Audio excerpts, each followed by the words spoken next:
എല്ലാവർക്കും നമസ്കാരം. ഇന്ന് ഞാനിടുന്നത് ഒരു ചുക്ക് കാപ്പിയാണ്. അപ്പോൾ അതിന് വേണ്ടിയിട്ട് ഞാൻ തുളസി പൊട്ടിക്കാൻ വന്നതാണ്. വീട്ടിലെ സൈഡിലുള്ള തുളസിയാണ്. വലിയ തുളസി മരമാണ്, കുറേ ഉണ്ട് തുളസി മരം. അപ്പോൾ പിന്നെ നമ്മൾ തൊണ്ടയ്ക്കൊരു കരകരപ്പ്, ജലദോഷം, ചെറിയ പനിയൊക്കെ ഇത് നമ്മൾ ചുക്ക് കാപ്പി വെച്ച് കുടിച്ച് കഴിഞ്ഞാൽ മാറും. അപ്പോൾ നമ്മൾ ഇത് ഇല പൊട്ടിക്കുകയാണ്.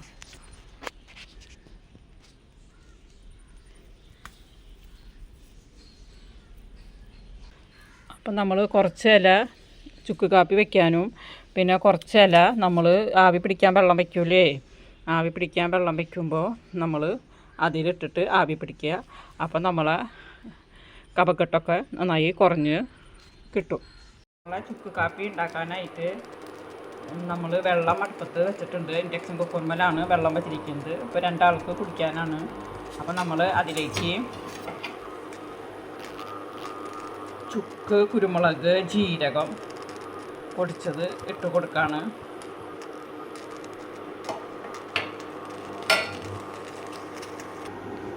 അപ്പോൾ ചുക്കും ജീരകവും കുരുമുളകും തളിച്ച് വന്നു. അതിലേക്ക് ഒരു ചെറിയൊരു കഷ്ണം ഇഞ്ചി, പിന്നെ നമ്മൾ വീട്ടിലുണ്ടായ തുളസിയുടെ ഇല, പിന്നെ നമ്മൾ മധുരത്തിന് വേണ്ടി കരിപ്പെട്ടി ചക്കരയാണ് ഇട്ട് കൊടുക്കുന്നത്. കരിപ്പെട്ടി ചക്കര ഇട്ട് കൊടുത്തു.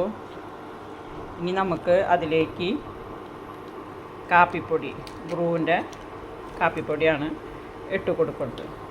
അപ്പോൾ ഇത് നന്നായി തിളച്ചിട്ട് ഒരു 5 മിനിറ്റ് നേരം ഇങ്ങനെ തിളച്ച് വരണം. അപ്പോൾ അതിൻ്റെ എല്ലാ സത്വവും അതിലേക്ക് പിടിക്കും. അപ്പോൾ നമ്മളിത് കുടിച്ച് കഴിഞ്ഞിട്ടുണ്ടെന്ന് വെച്ച് കഴിഞ്ഞാൽ നമ്മളുടെ തൊണ്ടയിലെ ഒരു കരകരപ്പും തൊണ്ടവേദനയും പനിയും ഒക്കെ ഉള്ളതൊക്കെ ഒന്നും നമുക്കൊരു ശമനം കിട്ടും, ചുമയ്ക്കൊക്കെ. അപ്പോൾ ഇതൊന്നൊരു 5 മിനിറ്റ് തിളച്ച് വരട്ടെ.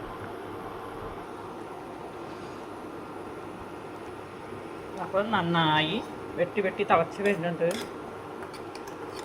അപ്പോൾ നമ്മളൊന്ന് ഇളക്കി കൊടുക്കാം. അപ്പോൾ കരിപ്പെട്ടി ചക്കര എന്ന് പറയുന്ന സാധനം ഒരു മരുന്ന് പോലെയാണ്.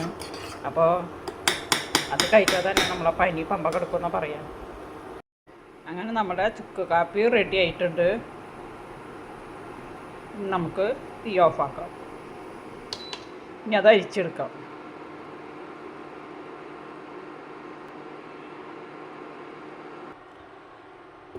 ചുക്ക് കാപ്പി അരിച്ചെടുത്തു. ഇനി നമുക്കത് ഗ്ലാസ്സിലേക്ക് ഒഴിക്കാം.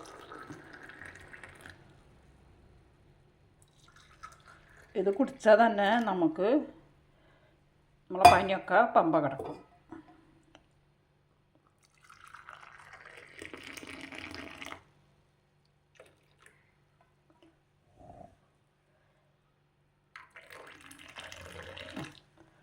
അങ്ങനെ നമ്മളുടെ ആവി പറക്കുന്ന ചുക്ക് കാപ്പി റെഡി ആയിട്ടുണ്ട്.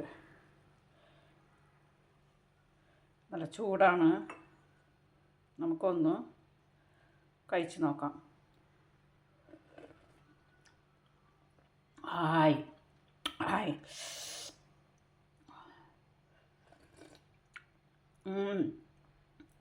ചൂടാർക്കും. നല്ല എരിവും നല്ല ടേസ്റ്റ് ഉണ്ട്. അപ്പോൾ ഇത് കുടിച്ചാൽ തന്നെ നമ്മുടെ പനിയൊക്കെ പമ്പ കിടക്കും. അതുകൊണ്ട് എല്ലാവരും ഇത് ട്രൈ ചെയ്തണം. ചെറിയൊരു പനിയോ കഫക്കെട്ടോ തൊണ്ടയിലൊരു കരകരപ്പൊക്കെ നമുക്ക് തോന്നും. അപ്പോൾ നമ്മളിത് ഉണ്ടാക്കി കുടിച്ചാൽ മതി.